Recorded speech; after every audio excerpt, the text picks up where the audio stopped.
Je tiens à rappeler à toute l'assistance et au grand public qu'aujourd'hui, c'est la journée mondiale du climat.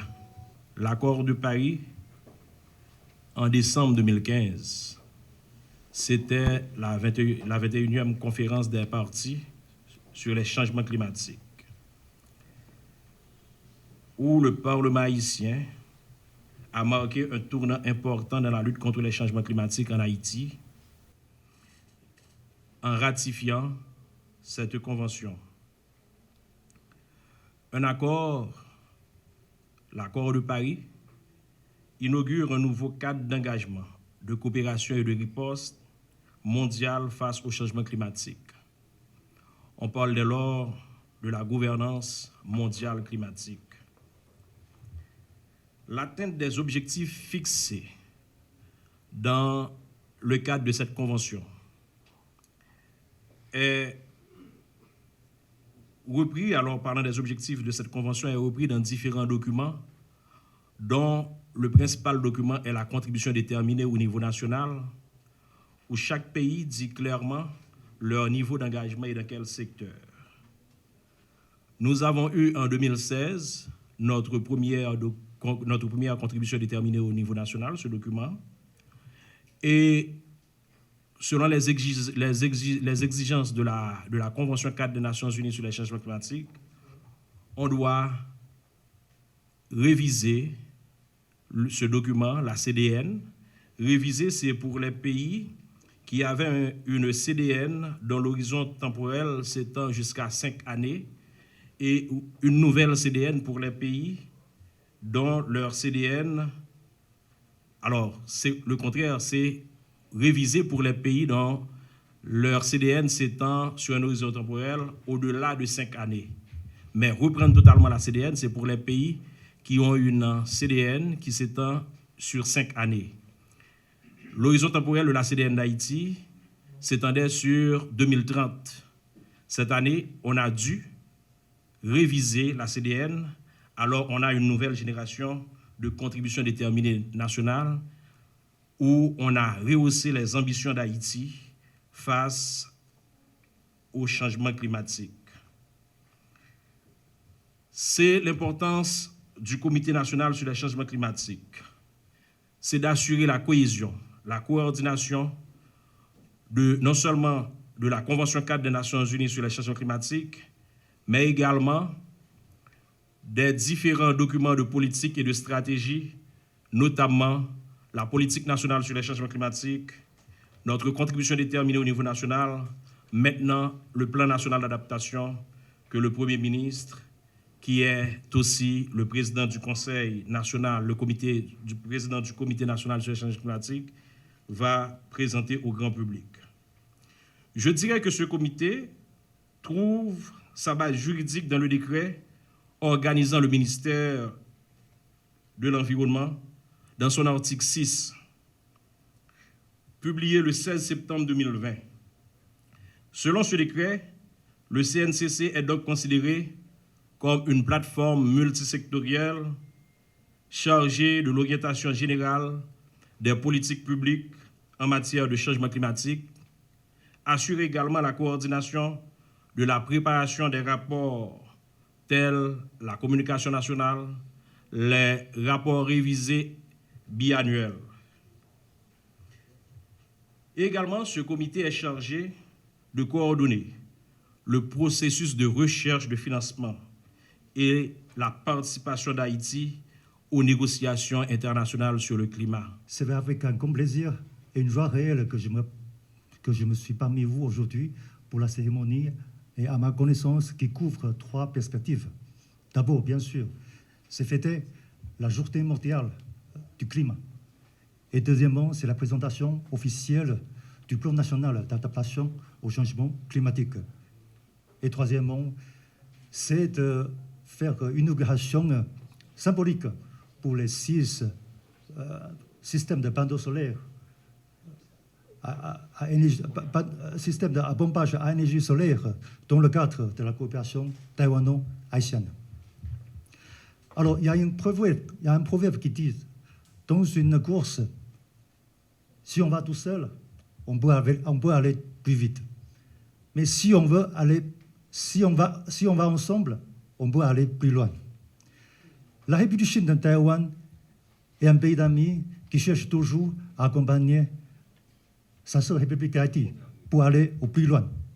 Ceci depuis plus de 66 années de relations diplomatiques avec un lien ferme et fraternel.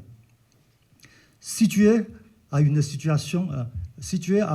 géographique insulaire similaire comme Haïti, Taïwan est conscient et partage les mêmes soucis que les Haïtiens vis-à-vis au changement climatique.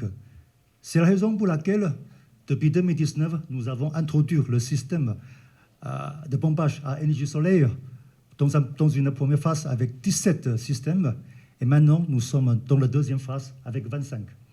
Parce que nous constatons que c'est une des meilleures solutions pour faire face au changement climatique et ainsi pour atteindre les objectifs de développement durable. Actuellement, nous avons installé 9 parmi les 25 et j'espère qu'il en reste 16 et l'installation se fera au fur et à mesure quand les conditions se permettent.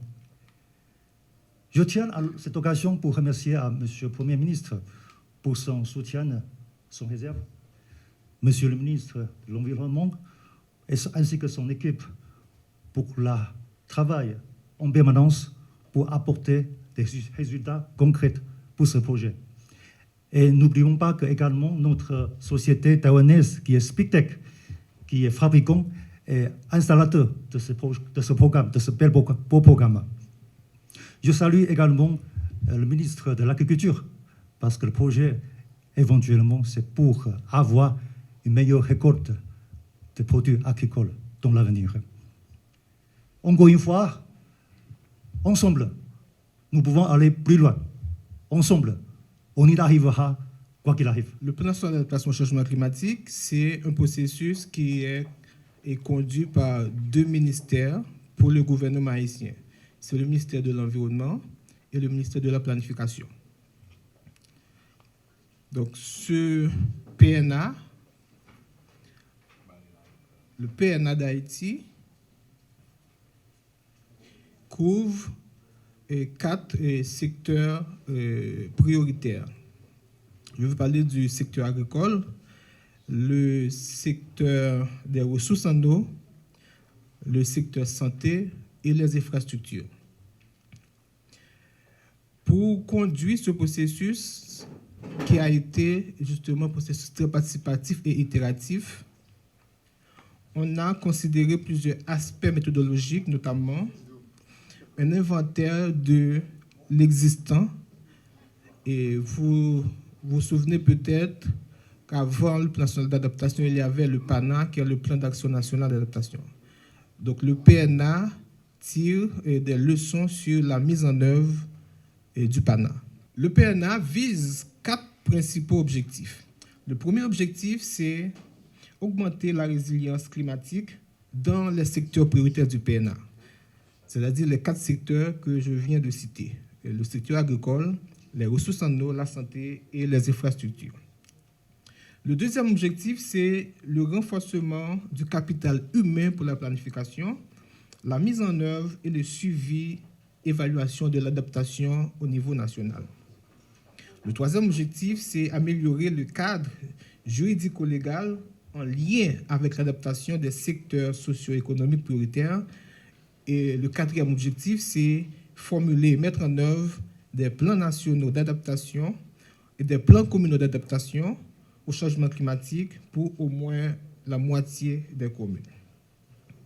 Donc, à partir de ces objectifs et à partir des ateliers départementaux qu'on a pu réaliser, on a identifié 340 actions. Et ces 340 actions, c'est des actions qu'on avait identifiées dans chaque département et on les a classées aussi par secteur.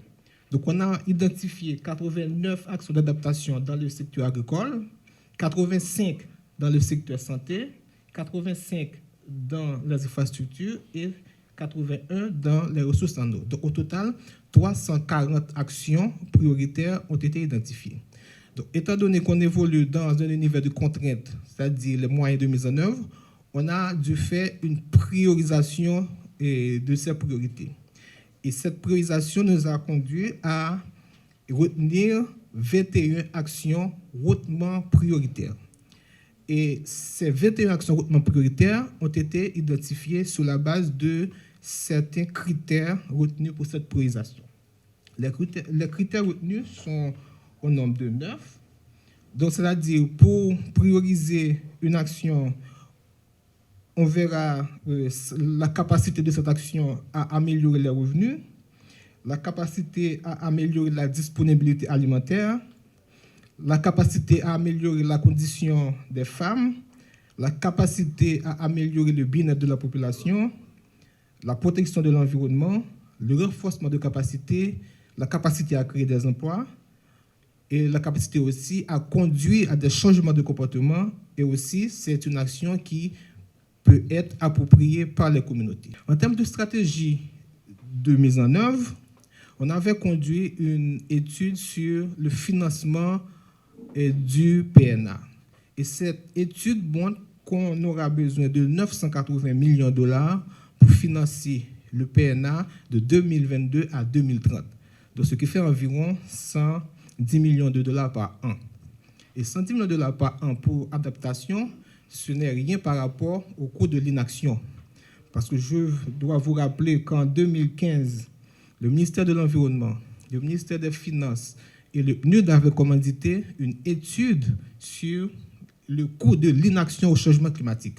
Donc, cette étude a montré qu'en 2025, on aura des coûts de l'inaction qui se chiffrent autour de 170 millions de dollars l'an. C'est-à-dire, si on ne fait rien, on va dépenser 170 millions de dollars l'an pour résoudre les dégâts, mais si on s'adapte, on aura besoin de seulement 110 millions. Donc, on fera une économie de 60 millions chaque année. C'est-à-dire, c'est l'option à prendre, l'option à faire, c'est s'adapter au changement climatique. Le PNA Haïti est le résultat d'un long processus inclusif et participatif à l'échelle nationale, duquel vous avez vu les vidéos, tous les processus autour et au long de ces derniers 18 mois.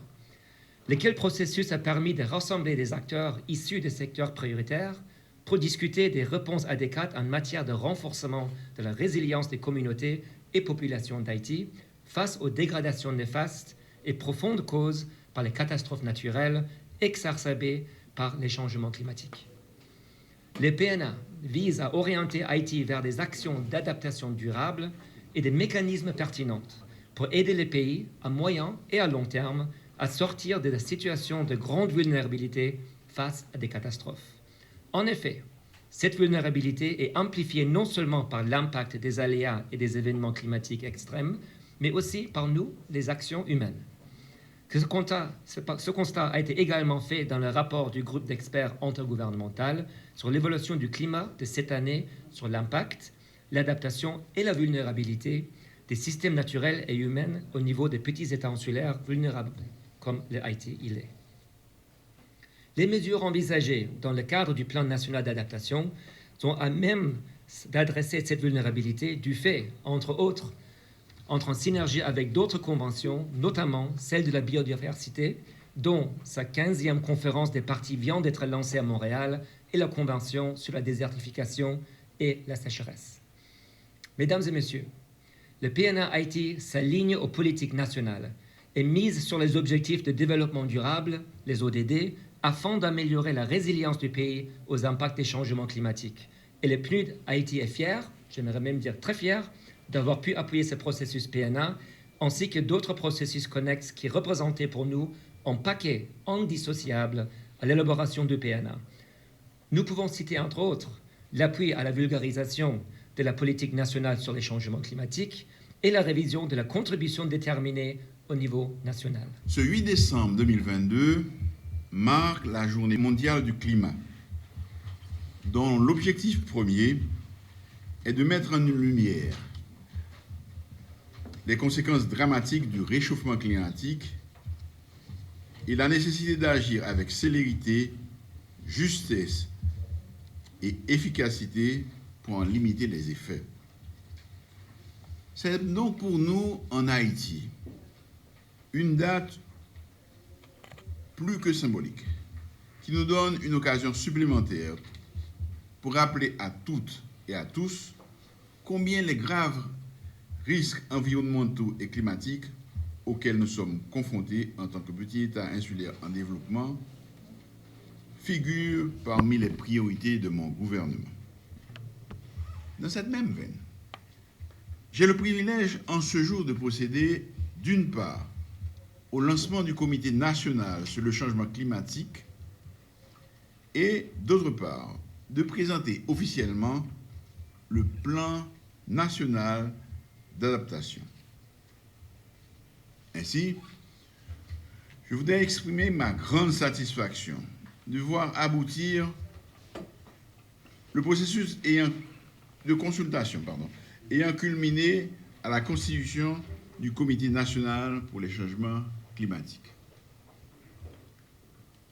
Le CNCC est un outil stratégique et décisionnel qui favorisera la mise en œuvre efficace du plan national d'adaptation, mais aussi de la politique nationale sur les changements climatiques adoptée depuis 2019, ou la version révisée en cette année 2022 du document contribution déterminée au niveau national. Ces plans et programmes convergent et se renforcent mutuellement. Ils permettent aussi d'inscrire Haïti dans la décennie des Nations Unies pour la restauration des écosystèmes. Le plan national d'adaptation, pour sa part, constitue un cadre global et une référence nationale pour les actions d'adaptation en Haïti. Il est le fruit d'un processus inclusif et participatif, matérialisé par le truchement de consultations de différentes catégories d'acteurs clés à l'échelle des 10 départements du pays et guidé par les connaissances actualisées sur le phénomène des changements climatiques et ses conséquences sur le pays.